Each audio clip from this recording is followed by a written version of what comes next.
Hi, I'm Deborah Atkinson, the author of You Still Got It, Girl, the After 50 Fitness Formula for Women. And it's not just a matter of whether you exercise. It's how you exercise, and it's when you exercise. And if you happen to be going through some hormone changes, and maybe you're putting on belly fat, or you're putting on weight or fat, you're softer in places where you never had to worry about it before, and things are changing.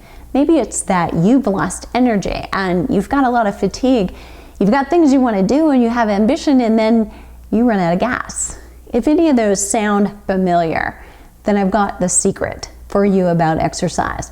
So all you ever hear is energy provides energy, and that's true.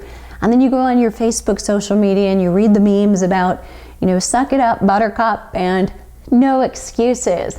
And you sign up for the boot camp in January. Don't do that before talking to me. And you get 6 days of hard exercise, and you're even more fatigued instead of being better. You're just tired. So here's the secret.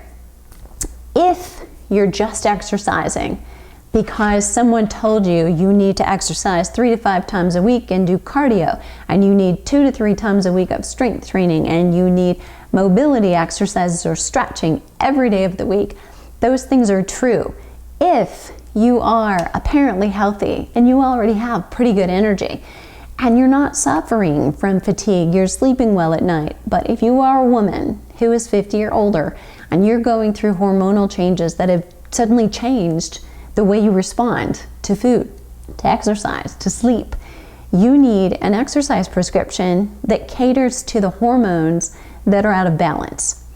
So you might need, for instance, if cortisol is elevated, you're under a lot of chronic long-term stress, you do need morning exercise. That should be the time when you get your vigorous exercise, keeping it shorter, a little intense, and then done, so that you play well with your hormones and you set that hormone clock so that you can sleep better at night. But let's say leptin is your hormone that's disturbed. Leptin should be the trigger to tell you when you're full, you're satisfied. You don't necessarily make a happy plate and make everything disappear. You stop because you're getting full and you don't finish it all. If leptin is disturbed, it's not telling you that. It's just letting you fill yourself up. And if the food tastes really good because maybe it's got something in it like MSG to make it taste better, you're going to eat more of it. No one can eat just one. That's the signal. If leptin is your problem, you actually need that vigorous exercise late in the day. So things shift based on the hormone. That is the challenge.